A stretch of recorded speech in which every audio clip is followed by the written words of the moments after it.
All right, I guess I'm just gonna have to get really fucking high. Same.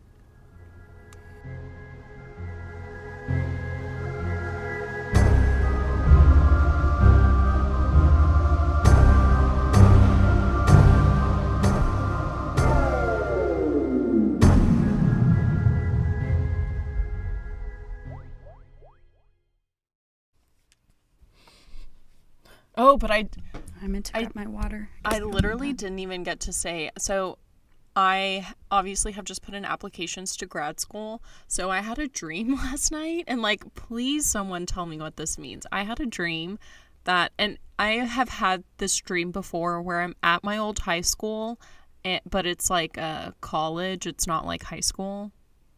And so in the last dream, or the last time I had a dream in this setting, I was like trying to finish college. And like, so now in this present dream that I'm in, I was graduating, but it was finals, and my class that I was taking, my math class, like apparently I didn't go to it the entire year. And so I had like a 0 in the class, and I was freaking out because I need this class obviously to graduate, and I'm like, I already have my degree, like why wouldn't they tell me this the semester before that I had a 0? I don't know. I explained the dreams. I've had weird similar dreams like that too, kind of recently. Like it's a reoccurring dream. So I haven't had it like super recently, but maybe a few months ago, where I'm back in my high school, except the layout is a little different, like with the stairwells and stuff. But in that dream, I just never went to this one class. And by the point I had the dream a couple times, and I wasn't going to that class, I remember feeling like, what, am I even supposed to be going to that class? Or have I just missed it so many times where I don't even remember my schedule? It was like, it was, I hadn't gone to that class, and I was like, God, what class is it? And then I remembered it from the previous dream. I was like, oh, it's my math class. But I was just like, why wouldn't I go to it? I needed it to graduate. I was just freaking out so bad. I don't know if it's like my, like, my anticipation of failure, like projecting into my dreams. But then I like woke up. I woke up and I looked at my degree, and I was like, oh no, it was just a dream. It was just a dream. I did graduate. It's fine. Man, it's just, I don't get dreams. And it was like, I had not had a dream in a while because obviously, like, when you smoke, you don't dream. Yeah. Which is why when I have these little weird dreams that I remember, I'm like, what's going on? Yeah, like, what is the world trying to tell me right now? I guess I have been smoking less. I took like a 2-day break, not because I wanted not on to, purpose. because I had to, but anywho. Hey guys, how's it going? Hey. Happy Friday. Happy Friday. Hope you are eating some fries with your drink. Did you see that video I sent you on Instagram? On the Red Rum Instagram? Throw the French fry on the grate. Yeah. Yes. Sorry. No, that was so that funny one. For some reason. It's great. No, that one was. It would be a bottle of wine for me, but yeah, guys. Welcome back. Welcome to the Red Rum and Red Wine podcast, the podcast where we talk about murder, mysteries, and mishaps. Here is your mishap who is trying to hold back tears of her onset depression, Kristen. Sorry. Here's your other mishap. Mishaps. Get it? Like MRS. No, I don't. Hap. Oh, how funny. I'm the married hap. Oh, yeah. I'm the single one. Hi. We can turn it into merch. Oh, yeah. All of our married mishaps. Oh, do you and we like could do that like idea? MISS haps. Yes, because I need one of those. Do you like that? Would you guys buy that? No. Yeah. Let us know. Let us know in our non-existent email that is still waiting. It's just down there, guys. Just give it a little tapperoni. Well, anyways, Sarah here. Well, we weren't going to drink today. It's a day recording. But, Whoops. But we each grabbed a little drink. But somehow a White Claw just mysteriously landed in my hand and is now making its way down my throat. Look at that. Right, and it truly just appeared beside me. Gosh. So you've definitely heard of this story. If you don't recognize it right away when you see the pictures I sent you, you definitely will recognize the victim, because this story gained national attention. It blew up in the news. It's absolute bonkers because it's so elemental. It involves kidnapping, murder, and most importantly, survival. So it's a lot of different aspects to it to make it wild. So like I said, it's recent, and so it just kind of blows my mind how this shit, just people just feel the need to be monsters. Sorry, I have no idea what I was trying to say there. So we're going to be talking about a real shitbag today, folks. So get ready. Yep. Nope. I just saw the pictures and, yeah. Major douche alert. Yeah. Hello. Glad I picked up some alcohol for this one. So early in the morning of October 15th, 2018, in Barron, Wisconsin, which is a small remote town in Wisconsin, 911 received a phone call from the cell phone of Jayme Closs. It was a very frantic and chaotic call. You can listen to it in video clips and stuff. You can't really understand much of anything. There's bits and pieces of someone trying to speak, and you can kind of hear some screaming, and then it kind of like cuts out. Did you listen to it? Yeah, parts of it. Okay.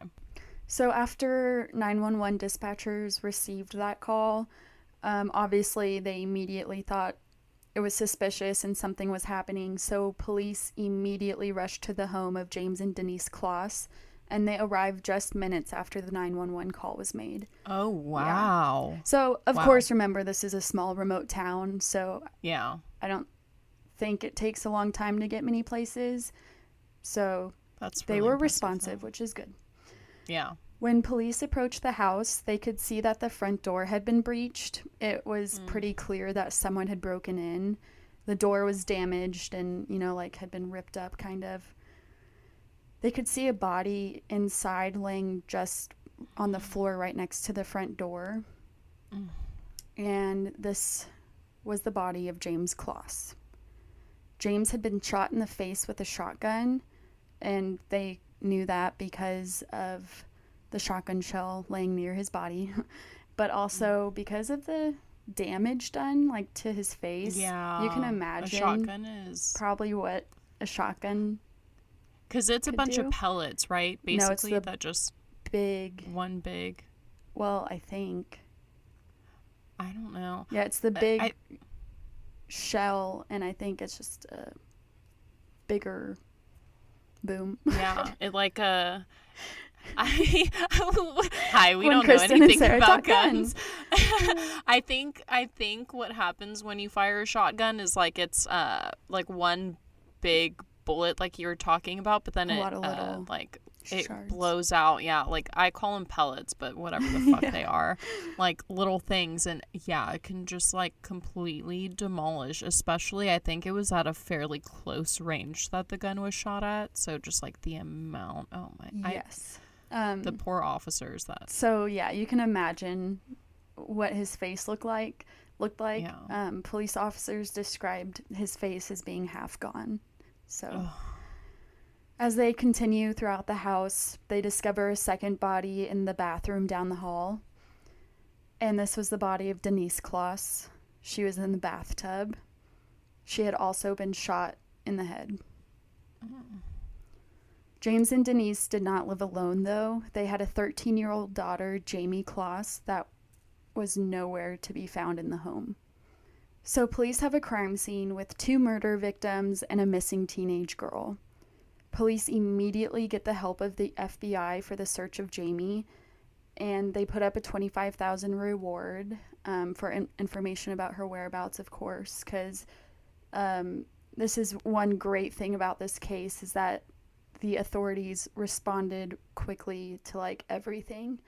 So after that reward was put up, that led to thousands of tips coming in, of course, and the police did, try and follow through and look into all those tips, but of course, in cases like these, about 3/4 of those tips led nowhere.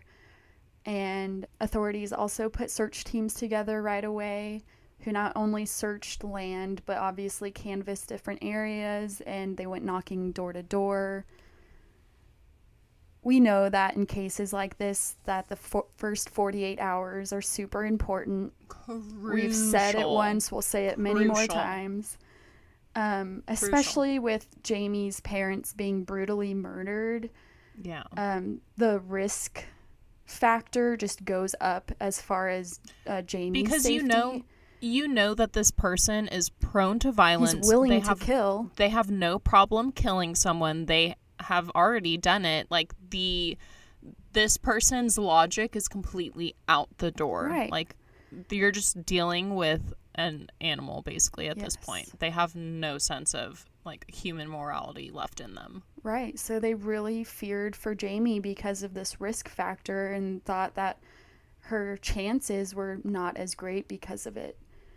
So like I said, they really acted immediately and took advantage of their resources because they knew exactly how crucial it was to find Jayme as soon as possible. Jayme's aunts, she had 2 aunts that made pleas to the public at a news conference, saying that they missed her giggles, and they even brought Jayme's pet dog, Molly, to the news conference. Aww. One of them said, kind of speaking to Jayme, "Your dog, Molly, is waiting for you. She's sleeping in one of your sweatshirts." I'm crying. Why do you gotta bring the dog into it, though? You know I had to. Okay. I'm sorry. I'm just like imagining how that dog feels, you know? I'll talk to my therapist about this later. Go on. A week after the murder of Jayme's parents and her kidnapping, James and Denise Closs were laid to rest. A small development was also made around this time in the case.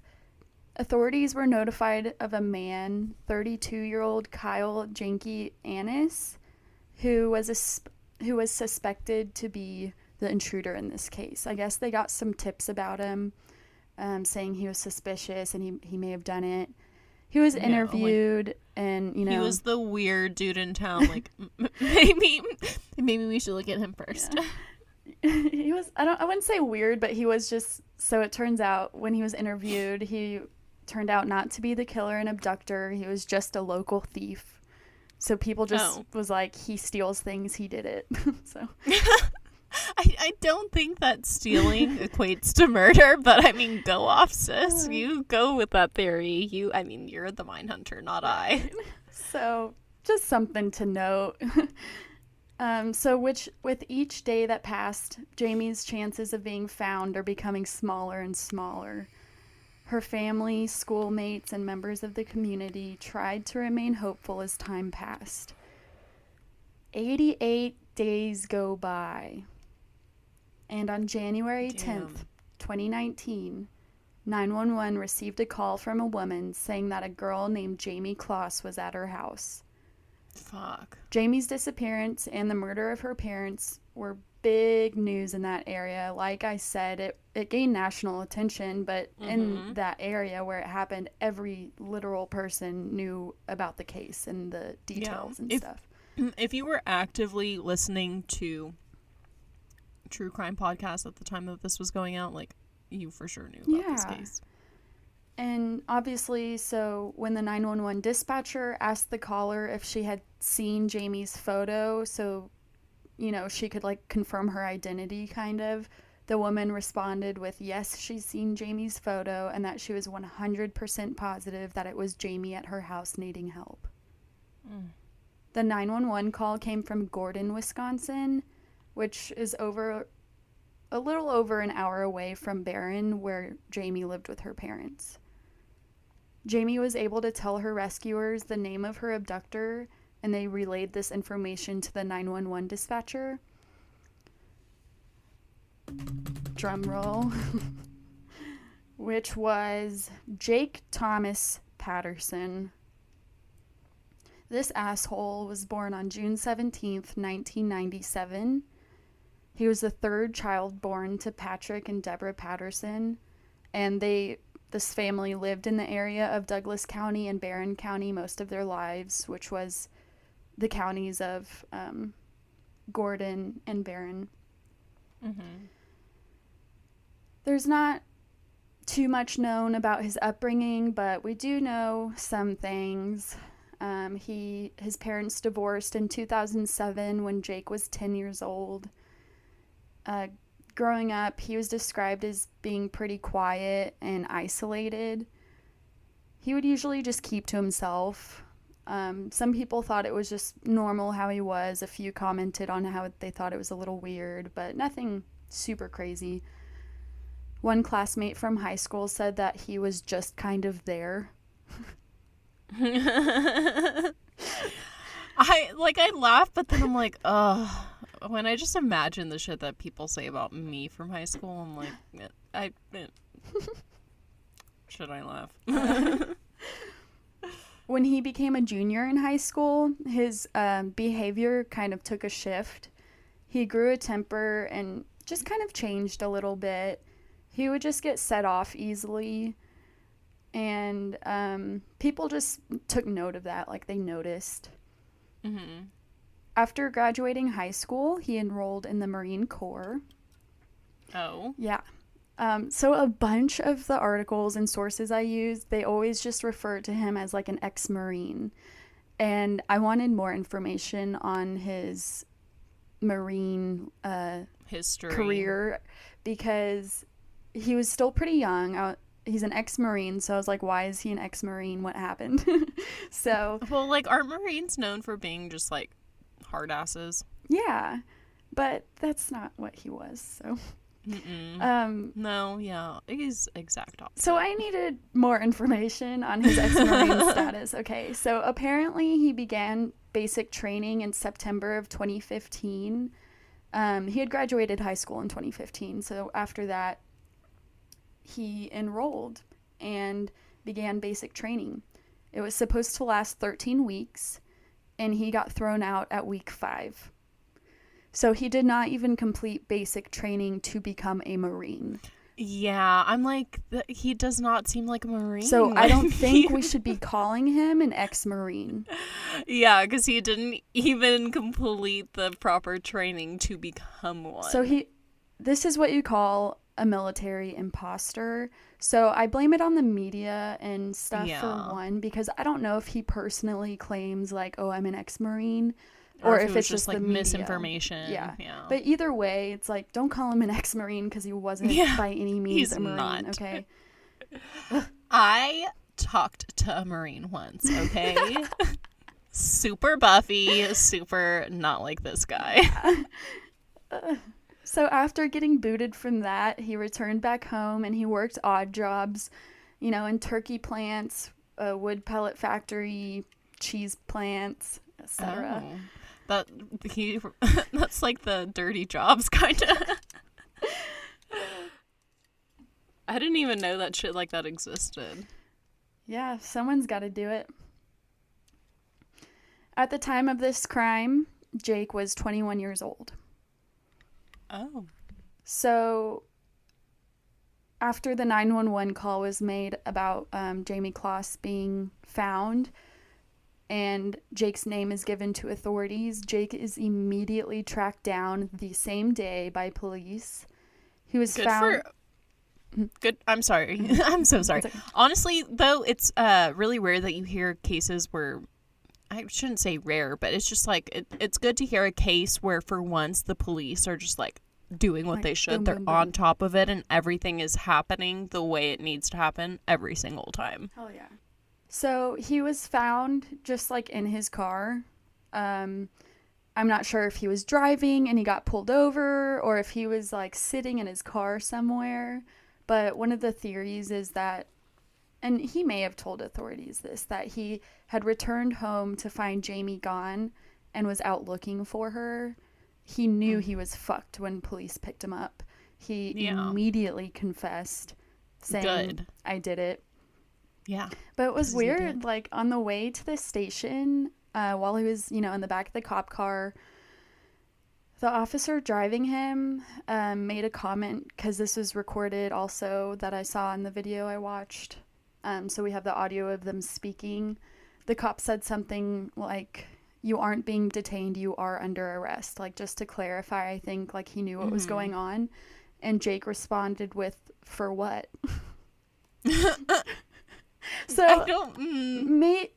he obviously just confessed, so maybe he wanted to know his exact charges and he was curious, or but his behavior was reported as being a little confused during the arrest, but I think he was just in shock. It was noted Maybe that he's- he was in shock. So I mean, like, obviously, he is prone to emotions just like you and I. So, like, yeah, he totally could have just been like, I'm I just did it. thinking Wait, back. what?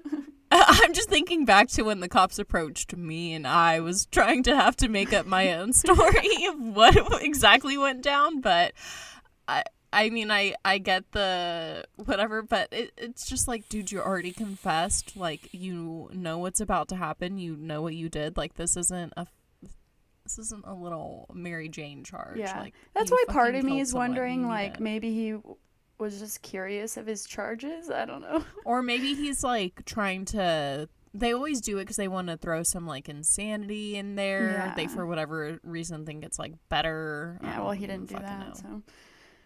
So, after being taken to the station while he was being further interrogated, he confessed in further detail to the kidnapping of Jayme Closs, as well as to the murder of her parents, James and Denise Closs.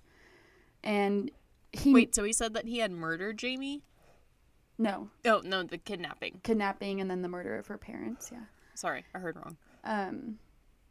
He knew he was done for, so he just kind of admitted like Sorry. further detail of, like his mindset, and basically he admitted to some other sicko behaviors and actions that led up to this crime.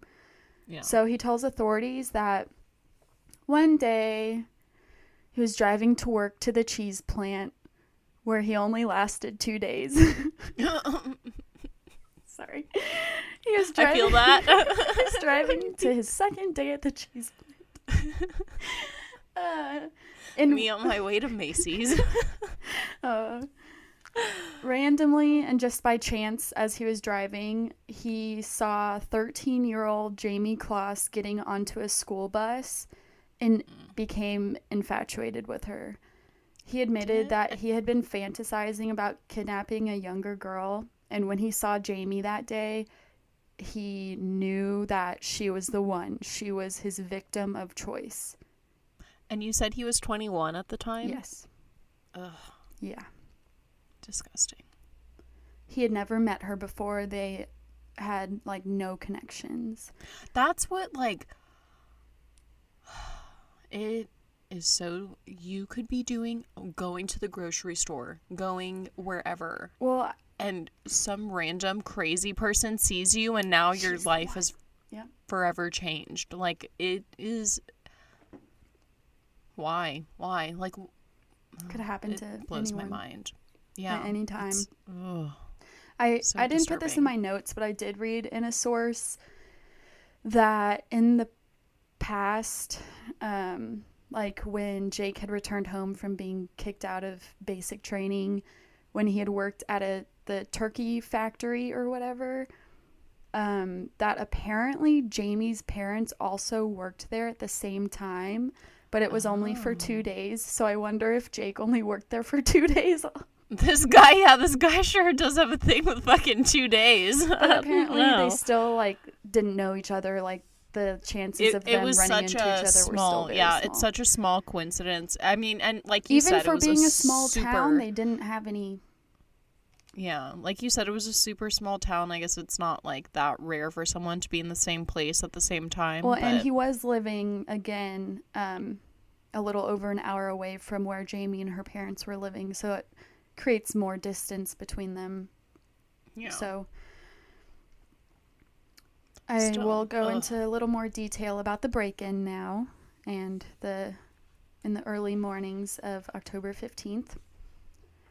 So before the crimes on the 15th, Jake had 2 previous attempts of going to the Closs home in attempts to make his abduction. But both times he went, he noticed extra cars outside and lights on. So he knew people were there and that he would get caught, obviously.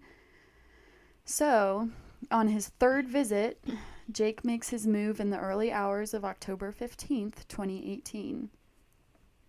Dressed in black and wearing a face mask of some sort, he approaches the Closs home. The Closses' family dogs start to bark, which made Jayme Closs get up and approach the front door to see, like, what was going on. This is when Jake shoots Jayme Closs point blank through the window of his home before he shot at the lock on the front door and kicking the door open. Oh my god. So it was a glass pane window. It wasn't like the actual door, so he could just see. Right. So the dad walking straight up. He saw Jayme through the window, shot him through the window, and shot his way into the house. While all of this is happening, Denise and Jayme Closs hear the commotion and the gunshots, and they both go into the bathroom to hide from the assailant. I have chills just thinking about the fear in that moment. To imagine, like, trying to put yourself in that situation, I literally can't. Like, I wish all of the support, like, I really hope that Jayme is given all of the resources that she can for this, because I can't imagine the trauma that would stem from that. But, like, you just have to know that, like, your parents did everything that they could, and there was just no way that this psychomaniac would have let them out. It's just so sickening, and I hate that there are people out here like this, but yeah. Oh my god. So Jake continues through the house and goes towards the bathroom. He shoots Denise in the head in front of Jayme. Ugh. He then duct taped Jamie's mouth, hands, and ankles, put her in his trunk, and drove her to his home about 70 miles away. And then to think of, like, what is he going to do? Because you never know. Is he taking me to somewhere to kill me, to rape me, to sell me? And I don't know, like, how they got out of the house, but I'm sure she probably saw her dad on the way out. It's just like you know that both of your parents are gone. You know what this guy is capable of, and now he's taking you away, and, like, the possibilities are endless in your mind. I cannot. I read something, I don't remember if it was from a statement Jayme had made, but it was something like once she heard that first gunshot, like, she knew her dad was dead. Oh, she didn't see it, but she knew it. She just knew. Oh my god, yeah. Just the chills that went through. I can't. It's July and I am the coldest I've ever been. Like, fuck, that's just heartbreaking, man. Jake was only in the Closs house for about 4 minutes. So this happened very fast, meaning he had an objective, a plan. He had a goal. He knew what he was doing. He had a purpose and a focus. And he had to think that he had been there before. Like, you just know the amount of times that this guy has visualized in his mind. Fantasizing about it, playing it out in his head.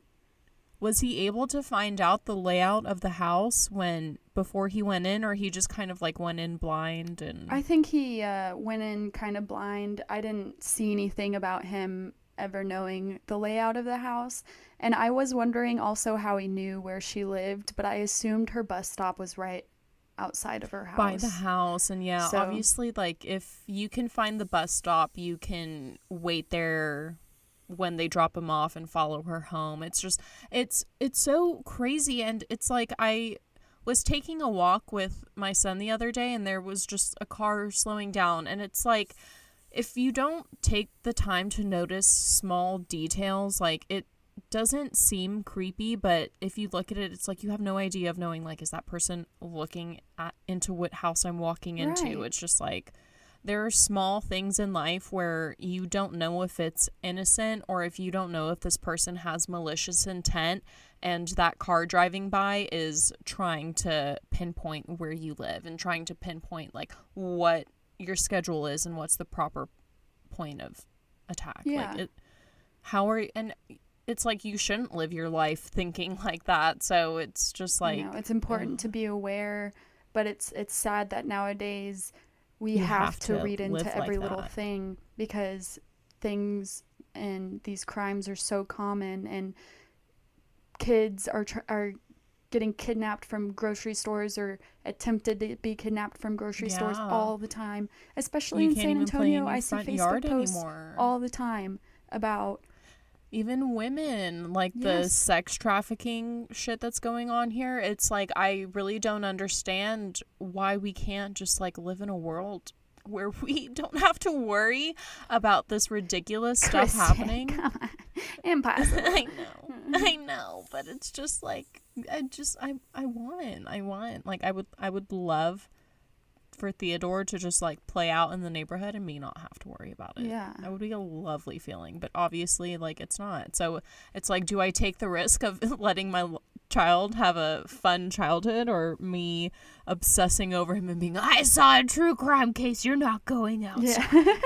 It's Dude, just oh like, my God. fuck, Okay, man. side note, last night, this was the first time where I was like, okay, maybe I should tone it down on watching my true crime stuff. Because I was literally watching I Am a Killer on Netflix, and I was playing Words with Friends on my phone. Blake was asleep. It was like midnight. No, or yeah, like 1 maybe. And I literally heard footsteps on our steps, and I was eating gummies, like those Great Value Smiley gummies, and I had one in my hand and my phone, and when I heard those, I like threw my phone, I got under the covers, I lost the gummy I had, still don't know where it went, and I woke up Still Blake, and gone I to was this like, Blake, day. someone's here, I just heard footsteps, and he was like, he literally jumps out of bed, grabs his rifle, and it has a flashlight on it, so he like uses the flashlight and goes downstairs. Shit, well, I wouldn't mess with your house. He comes back up and he was like, you heard Bush go downstairs. Yeah, you heard Bush go downstairs. He was drinking water, and I felt so bad for waking him up, because he has to wake up and go to work, and he has, he works all day, his schedule and stuff, so that thing. And I felt so bad for waking him up. I literally did not see Bush go out of the bedroom. Like, I thought I saw him go into my closet, because he likes to lay in my closet. And I did not notice him walk out of the bedroom. And so I felt so bad. And I was like, okay, maybe I need to chill.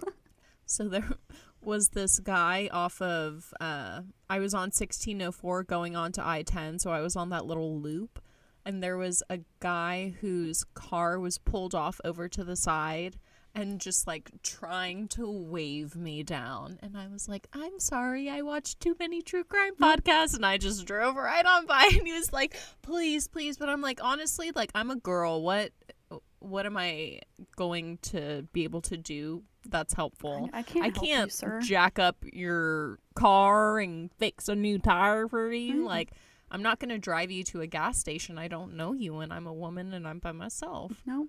There's a gas station right there, sir. It's a Valero. It's like a yard away. It's like 100. But yeah, 200 it's yards, just but like whatever. it's definitely a game between am I crazy or is that person trying to kill me? Yeah. Anyways, okay. Jake was determined to take Jayme, obviously with no witnesses left behind.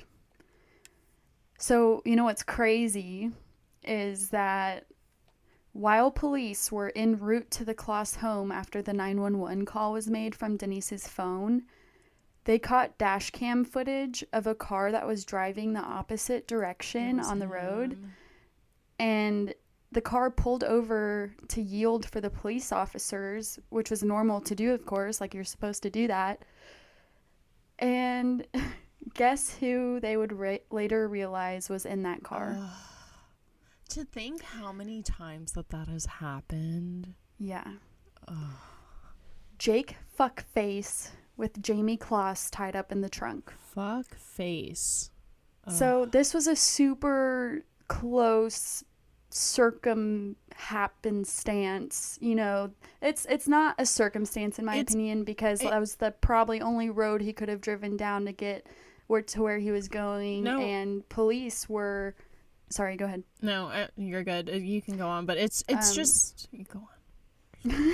It's like, you can go on. It's just that... So, obviously, police were responding to a suspicious 911 call that was their main priority, and they had no immediate reason to suspect this car that was following directions, and, you know, they wouldn't just stop it for no reason and be like, hey. Yeah. So it was a super close call that kind of is just crazy to look back on. You could say that this instance helped Jake kind of fall through the cracks and get away, but I don't think it really did. The timing of it is a movie scene where you're like, there's no way that happens in real life. Yeah. There's no way that the timing just happens to perfectly align like that and the people get away, but it does happen for whatever reason. Yeah, and it's, I don't know. Like, the detective in me would kind of be like, obviously something's happening at this house. Maybe be on the lookout for someone who's leaving that direction. But cops did take note of this, and that's why they were able to look back to the dash cam footage and be like... See. So, in the footage, the headlights were too bright to notice a license plate or anything. I was going to ask, because I was about to say, yeah. But we'll find out that wouldn't have mattered anyway. So we're going to talk now a little bit about Jayme's 88 days in captivity. I meant to mention at the beginning of this that I'm going to be hopping around a little bit. Hopefully it flows.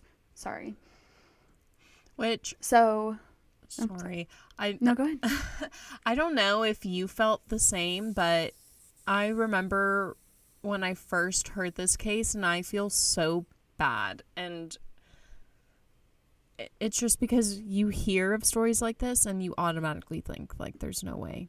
There's no way that this girl, and 88 days especially, like, I forgot how long she was in captivity. Like, it's such a blessing for her to still be alive, and I hope she sees it as that. But, like, thank God that she was able to survive and to fight for as long as she did, because I know that there were so many people, and unfortunately I was one of them, that was just like, she's gone. There's like the next news story that you see is going to be them reporting that she's dead. Yes. So, like, thank you, Jayme, for proving me wrong. Like, that's hell yeah. And I go more into her heroism, you know, at the end, but it's just incredible to look back on and just wonder, because that was how definitely the hell she kept so strong. And I think about what I would have done if I was in that situation at 13. What the fuck? What the fuck? It's insane. 13? No. And then, like, because I forgot, as soon as you said 88 days, I was like, no way. I just, like, automatically, it brought me back to that. No. Just impossible. Yeah. But it's, everything about this case fucking seems impossible, man. Yeah. Insane. During this time, these 88 days, she was locked up in Jake's cabin. Jake had a twin bed that I think was, like, lifted off the ground a little bit. It had space underneath it because it was reported that Jayme was forced to lay under the bed. I think he made like a bed for her under there. So when Jake had family over, I don't think he had friends. I would say if he had family and friends over, but if he had family over, he would tell her, he would lock her under the bed, he would barricade her under there, and tell her if she made a noise or tried to escape, he would kill her, or like something bad would happen. She would sometimes lay under the bed for hours without food, water, or bathroom breaks. Like up to 12 hours. Shit. Like I said, when he would leave or if he had people over, he would barricade her under the bed with boxes, laundry baskets, and weights. Basically, it seemed like whatever he could use to barricade her in. For as much as he planned it, it seems like he didn't really plan the barricading part. Yeah. He would also play loud music, so she wouldn't know if anyone else was in the house, or vice versa. If someone was there, they wouldn't hear her if she made a noise. Yeah. Law enforcement sources told Milwaukee Journal-Sentinel that Jake hosted a family Christmas party with Jayme stowed away in the house. Obviously, like, we would find out that family and guests were never aware of Jayme being there. Like, they were never involved, so. Yeah, how were they supposed to fucking know? This Christmas party couldn't be confirmed by the Barron County Sheriff, so we don't really know if that was true. But it did seem like he had people over at least. If I was one of those people, I probably wouldn't want to admit that I was fucking. I know. I'd be like, no, shame. Fuck. The amount of shame I would feel after that. Because, like, but I mean, how would you have known? This guy's a fucking absolute lunatic. Also, during these 88 days, obviously, aside from holding Jayme as his prisoner, they would cook together. He said that they would always eat homemade meals. They would watch TV together, hang out, watch TV. They'd play board games, and they would sometimes sleep in the same bed. He's really trying to get her to get that whole, like, Stockholm syndrome thing going on. The way he described it to authorities was like he was talking about a relationship. Yeah. But I don't know where I put it in my notes, but I'm just going to say it now, is that we would find out that he didn't sexually abuse her, or that's what he claims. So,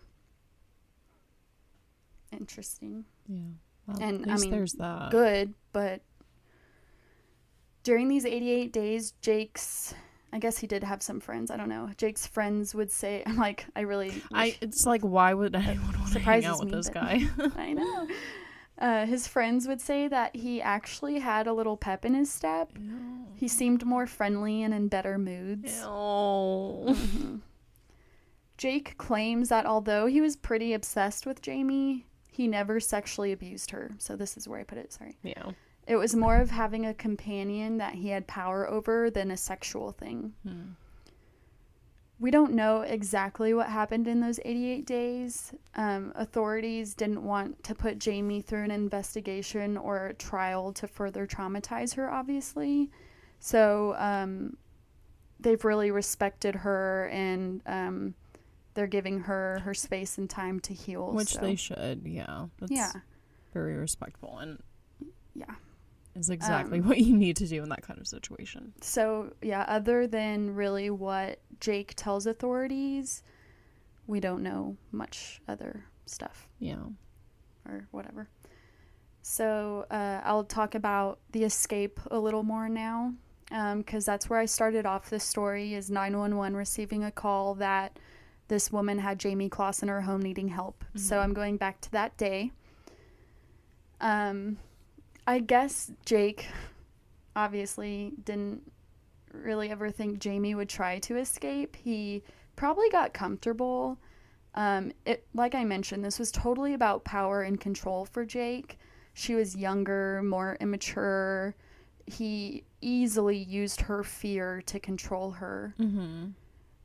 obviously, after she witnessed him kill her parents, it seemed like he had this mindset of having the upper hand. He thought, like, she'll never try to escape me because she saw what I did to her parents, type of thing. So I have no idea how Jayme Closs was so strong and brave, because throughout her 88 days being Jake Fuckface's Juck, I've like really adapted this nickname to him and I've just stuck with it, dude. Jake It came to me and it rolls. Jake Fuckface. I'm gonna call my ex that. Just kidding. Sorry, Jake, if you're listening. He's not. It's fine. He was so nice. He was the nicest guy ever. Sorry. Jake Friendly Face. Maybe hit him up. Yeah, right. I'm done ruining people's lives. Thank you. Oh my god. Because throughout her 88 days of being Jake Fuckface's captive, she held it together and she kind of just waited for her opportunity, if there would ever be one, to escape.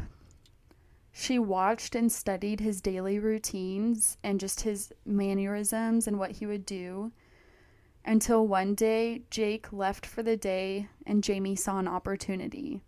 He apparently told her, like, hey, I'll be out for like 5 or 6 hours and whatever. Mm-hmm. So she knew he'd be gone for a certain amount of time.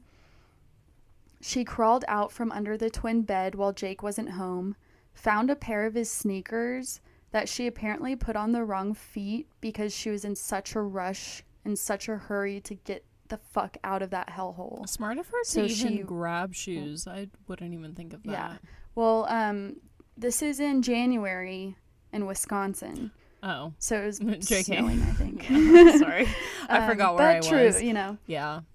Sorry, I'm in Texas. She ran. Yeah. Jean Nutter. I think it's Jean. Jeanne, or is it Jeanne? You're asking the wrong person. Frick. Yeah. I think out of the two of us, you're probably the better out of pronunciations. So okay. You're on your own with that one. Well, I didn't look it up and I don't want to say it wrong. I don't know if she was married. I'm gonna call her Miss Nutter. Oh fuck. I'm sorry.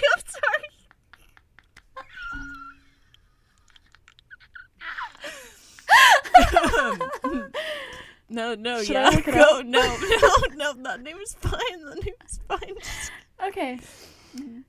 Miss Nutter was walking her dog.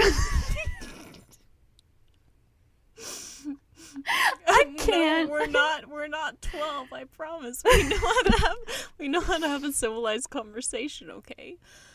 I'm gonna call her Jean. Yes. You know, my mom's I'm middle so name. sorry if I'm saying it wrong, but the alternative is not working out. It's a lovely name, and if it's pronounced Jeanne, that is lovely too. Yes. Okay, so I'm so sorry, Miss Jeanne or Jan Nutter. Either way, right now, I don't think I can get it right, so I'm going to call you Miss Jean, or just Jean, sorry. Jean was walking her dog on the afternoon of January 10th, 2019, when she sees Jayme walking towards her. Jayme is crying and saying things like, "You gotta help me. He kidnapped me." Jean said she could tell Jayme really needed help because it seemed like she had obviously left somewhere in a hurry. Mm-hmm. She was dirty, looked really skinny, and was wearing shoes that were too big for her. Oh. So Jean took Jayme to her neighbor's house. I guess it may have just been closer to where they were walking. And this house belonged to Peter and Kristen Kasinkskas. And this is when the 911 call was made regarding Jayme's rescue / kidnapping. Escape. Yeah. Sorry. That one. So, Kristen Kasinkskas was the one who made that initial 911 call saying that Jayme was at her house. So when Jayme was in the comfort of the Kasinkskas, she would claim that she didn't know where she was, she wasn't familiar with her surroundings, She didn't know why she was targeted, but that her parents were killed and that she was kidnapped. Like I had mentioned earlier, she was able to relay her kidnapper's name, and so they told authorities. It was reported that Jayme was found around 4:43 p.m., and Jake was taken into custody only 11 minutes later. Oh, wow. Yeah. Wow. Wow. Of course I read that in a source.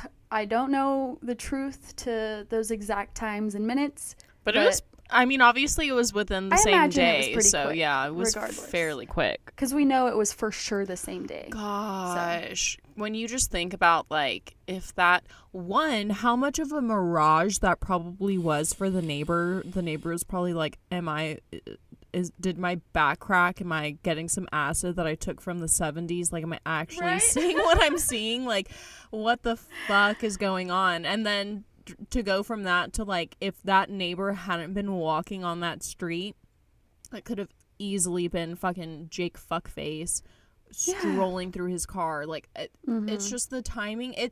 When you hear the timing of it, all of it seems like a movie. It's just, she had her angels looking out for her. Yes, she really did. And I did read that Jean, the lady who was walking her dog when Jayme approached her, she was actually a social worker. Wow. So at this time when this happened, Jean is a little older. I wouldn't say she was elderly, but maybe in her 50s or 60s. Yeah, I don't know if she was retired. I don't know if she was retired, or if she just was at one point a social worker. So she mentioned that her training and knowledge of being a social worker helped her in helping out Jayme. So yeah, that's good. That's pretty cool too to just mention. And again, we don't know major details about her escape, about anything else that really happened on her account. She hasn't told us or made a statement about, like what happened that day. Yeah. Because again, the authorities didn't put her through that. They didn't ask that of her. So I personally think that Jake just made a mistake by maybe not taking extra precautions. Maybe if he normally did, maybe he forgot to like lock her in a certain way, like not barricading her, but like the doors or he probably just got so comfortable, or like after a certain amount of time you just think, she's stayed this long, she's not gonna run away on this day. Why would she? So she fucking seized that moment, dude. Good. What is it? Seize the day. Carpe diem. So I'll talk about the sentencing / court process a little bit now. Jake was being charged with 2 counts of intentional homicide, 1 count of kidnapping, and 1 count of armed burglary. Jake would claim that his actions weren't as thought out as the police made it seem, although evidence shows that he thought it out pretty well. Aside from going to her house multiple times to have this play out, he also shaved his head to avoid possible DNA transfer at the scene. Ew. He also used a stolen license plate on his vehicle during the murders and kidnapping. Even if the cops did see it, it wouldn't have mattered. But they probably would have seen that it was stolen. I don't know. Yeah. I mean, obviously, when you look up the license plate and you see, like, oh, it doesn't match with this vehicle, then. Yeah. I don't know. He probably just didn't. He was probably thinking of, like, if it got caught on camera somewhere, they couldn't link him directly. Mm-hmm. I don't know. He was definitely guilty, taking precautions. Oh, that too. Well, and that. I mean, he didn't fight it, so I'll say that in a second. But also in court, victim impact statements were read, including a statement read on Jayme's behalf because she was not there. She didn't partake. Yeah, good.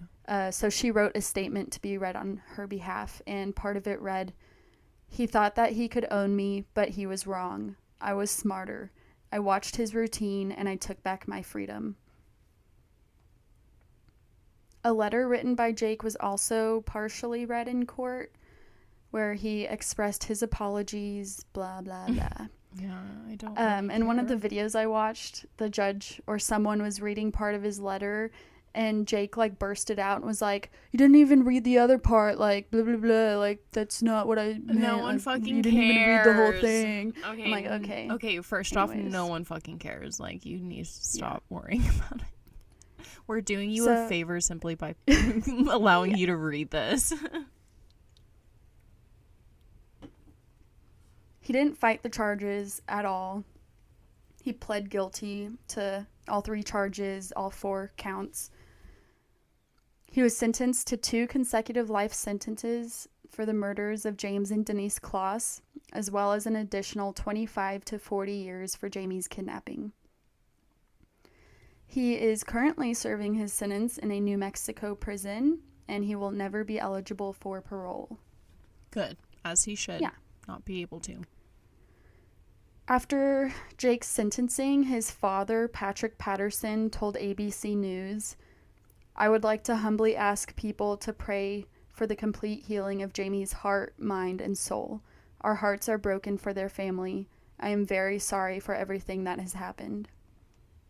That was really big of the dad. That was really nice. Yeah. And I don't think Jake and his father were close at all, because after his parents' divorce when Jake was 10, I think his dad moved like an hour away or, somewhere else near. I think that's always such a hard thing that sometimes I kind of forget is that the parents of the killer can sometimes because everyone's affected and you forget sometimes how it affects not only the victim and their family and friends but not to say that there are for sure some murderers' parents that are just fucking just as worse and exactly why that happens, but then you just see some and because when they have a rough childhood you're like you're partly to blame but it didn't seem like Jake's father had any, I don't know, like ill will, like whatever. So I'll talk about Jayme and her family a little bit as we kind of near the end of this insane tragedy.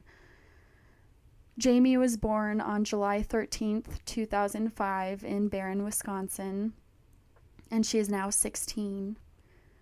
Jayme was taken in by her Aunt Jennifer and uncle. I didn't get his name. But her Aunt Jennifer has given small updates about Jayme's well-being throughout the years. She has mentioned updates 1 and 2 years after Jayme's kidnapping. Just generally speaking, throughout those updates, she's mentioned that Jayme is doing well, especially considering what she's been through. She's in good spirits and is surrounded by loved ones. Mm-hmm. She enjoys doing different school activities such as dance. And upon being reunited with her family and loved ones, Jayme was also reunited with her doggo. So that last picture I put in Google Docs was her with her dog. Yeah, no, I'm not gonna look at it because I don't need to cry again. Okay. I just know that they're happy and that makes me happy. Yeah. So in closing, the risk level for this crime was very high. Mm-hmm. So it was so incredibly fortunate that Jayme escaped alive. And although she was held captive for almost 3 months and witnessed the brutal murders of her parents, her abductor and the murderer of her parents was thankfully caught very quickly after her escape. Yeah. I remember reading something about how Jake said about 2 weeks after it had happened, he assumed and just thought he got away with it. Ugh, disgusting. So, this case was considered, quote unquote, outside of the norm of many kidnappings because of the senseless crimes committed, as well as the aspect of Jake being a random man who picked out a random victim. A lot of kidnappings happen with someone or a friend of a friend or something like that. Yeah. So Jayme's courageous escape and survival remains a beacon of hope for families of missing and kidnapped children around the globe. Because, time is of the essence when children go missing or get kidnapped, but Jayme's case has become an example for many families and authorities to never give up on missing children. She is literal proof that you shouldn't write off missing children. She showcased extreme resilience and courage, and she is seen as a hero. And I just have one little fact to throw in. According to the FBI, more than 421,000 children in the U.S. were reported missing in 2019. Damn. Ugh. And that's just reported. And because you know. Ugh.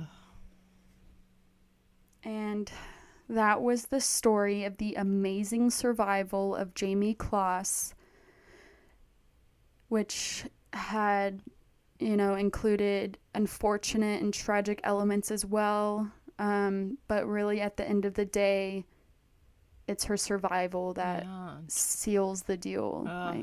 Jayme, thank you. Thank you for being a voice out there for everyone to show that don't give up. Don't ever give up. Wow. Thank you, Sarah, for that story. You're welcome. I really hope I did it justice. I hope it flowed, and I hope we all take something from it, Yeah, we all learn a lesson from it, because the world is fucked up, but if any good can come from it, then fucking find it and run with it, man. Hell yeah. Cheers to never giving hope on the missing and kidnapped children. Yeah, fuck. Don't ever give up hope. These endings are always so awkward to end. I know. If you can find a way to help us make it less awkward for you, make it less awkward for us, that'd be great. Come up with a closing for us. Yeah. Cheers to survivors, because they make the world go round. Yes. They really give inspiration to us all and show us that it can be done. The strength. Ugh. Yeah. Fuck, man. Can't even. So until next time, guys, be sure to follow us on Instagram, Twitter, YouTube, and TikTok. I swear I'm going to try and make one after this. We'll see. At RARW Podcast. And... Ooh, nice. Yeah. On that note, I guess we'll just end it. Yeah. Bye. Bye.